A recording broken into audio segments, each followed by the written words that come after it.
Elle était jeune, amoureuse et tellement pressée de dire oui. Pour elle, c'était le bon, l'homme de sa vie. Chaque jour, elle priait Dieu de bénir leur union, de hâter le jour de leur mariage. Mais au fond de son cœur, une petite voix, un léger malaise, essayait de lui parler. Parfois, c'était une conversation qui tournait mal sans raison. D'autres fois, c'était un trait de caractère chez lui qui la mettait mal à l'aise. Une impatience, un manque de douceur qu'elle choisissait d'ignorer.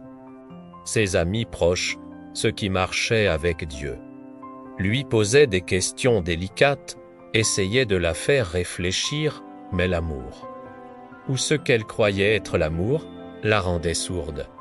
Elle se disait que c'était juste le stress avant le mariage, que personne n'est parfait.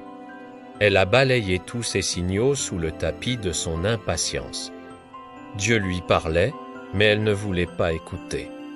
Elle voulait son mariage, et elle le voulait maintenant. Alors, elle s'est mariée. La fête était belle, les photos magnifiques, mais la réalité qui a suivi l'a été beaucoup moins. Les petits malaises qu'elle avait ignorés sont devenus de grandes souffrances. Le manque de douceur s'est transformé en paroles blessantes, l'impatience en colère. Chaque jour était une lutte, un rappel constant de ce qu'elle avait refusé de voir. Elle pleurait en silence, se demandant où était le Dieu à qui elle avait tant prié.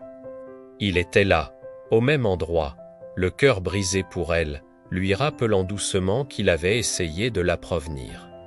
Sa précipitation lui avait coûté sa paix, sa joie et des années de sa vie. Elle était dans une relation douloureuse, une cage d'or et qu'elle avait elle-même construite en ignorant les plans parfaits de Dieu pour elle. L'histoire de cette femme nous enseigne une leçon puissante. Proverbes 19, verset 2 nous dit « Le manque de science n'est bon pour personne.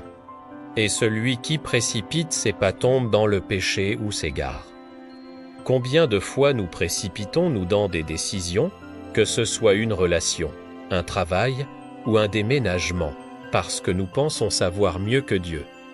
Nous sommes impatients, nous voulons tout de suite. Mais le plan de Dieu est toujours parfait et son timing l'est aussi. Attendre Dieu n'est pas une perte de temps, c'est une protection.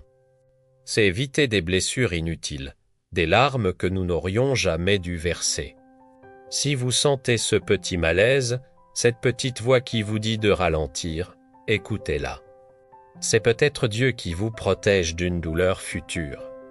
Apprenons à faire confiance à son calendrier divin. L'attente peut être difficile, mais la paix qui en découle en vaut infiniment la peine. Merci d'avoir regardé.